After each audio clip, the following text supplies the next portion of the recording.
अब कल हमने पढ़ा था ज्योमेट्रिकल आइसोमेरिज्म और आज हम पढ़ रहे हैं ऑप्टिकल आइसोमेरिज्म। ज्योमेट्रिकल की अपेक्षा ऑप्टिकल आइसोमेरिज्म थोड़ा सा कठिन है, क्योंकि एग्जाम्पल के हिसाब से ये कठिन है, इसके स्ट्रक्चर थोड़ा सा कठिन होते हैं, क्योंकि आपने तो देखने नहीं है। अब ऑप्टिकल आइसोमेरिज्म में क्या है?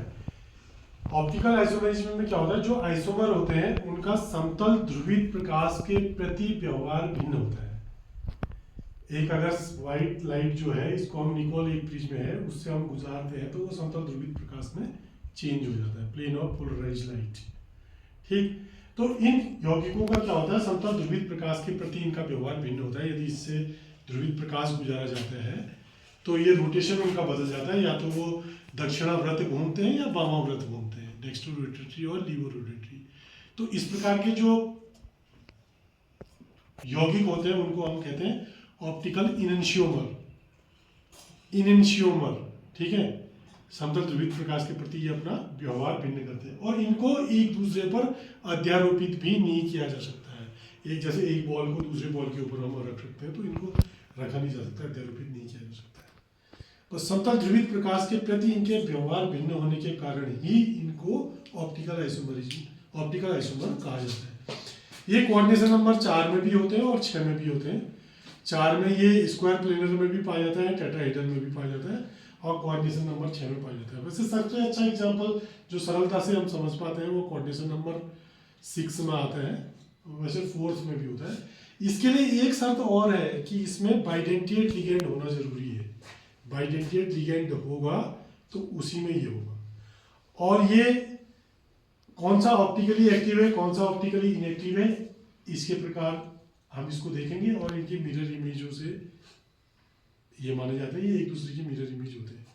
जैसे कोऑर्डिनेशन नंबर 4 का एक एग्जांपल मिला है किताब में, निकिल, ये ग्लाइसिनेट निकिल सेकंड। ठीक है, ये ग्लाइसिनेट जो होता है NH2CH2COO- बाइडेंटिएट लिगेंड है। पीछे इसका नाम लिखा है नहीं मैंने, तुमको केवल एथिलीन डायमीन का ही लिखाया था, क्योंकि मैंने कहा तुम कहाँ इतना याद करोगे। लेकिन अब चूंकि ये इसको समझाने के लिए फिर मुझे ये लेना पड़ा, तो फिर इसको भी आप याद करने की कोशिश करना।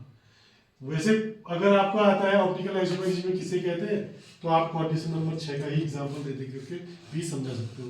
लेकिन मैंने कहा किस्मत तो आपकी उतनी अच्छी नहीं है जितनी तुम समझते हो, तो कहीं ऐसा ना आ जाए इसमें दिखाओ, तो इसलिए ये मैंने सवाल बनाया।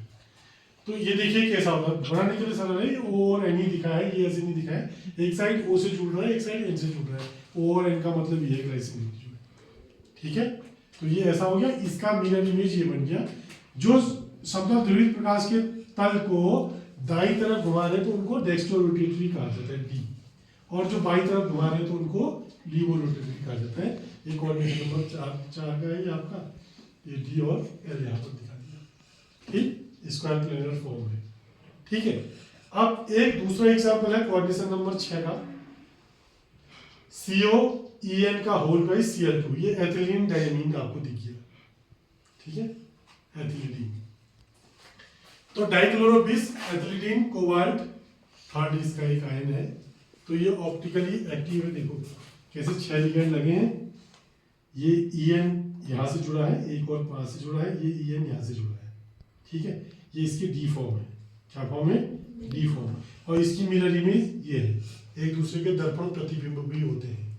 दर्पण में देखेंगे तो ऐसा दिखेगा, इधर का EN इधर आ जाएगा। दिख रहा है आपने को देखा दर्पण में? हाँ, तो ये इनकी डी फॉर्म है और ये इसकी एल फॉर्म है। ये ऐसे घुमा रहा है, ये ऐसे घुमा रहा है, और ये इसको हम कहते हैं ऑप्टिकली एक्टिव सिस फॉर्म। और ये जो है, अब ये देखिए, ये दोनों दूर दूर हो गए, इसलिए इसको ट्रांसफॉर्म कह देते हैं, जो हमने पीछे वहां लिखा है। और ये ऑप्टिकली इनएक्टिव होती है, इसका मिरर इमेज नहीं बनती है। अगर दर्पण में देखेंगे तो ऐसा ही दिखेगा, दर्पण में देखेंगे तो ऐसा ही दिखेगा।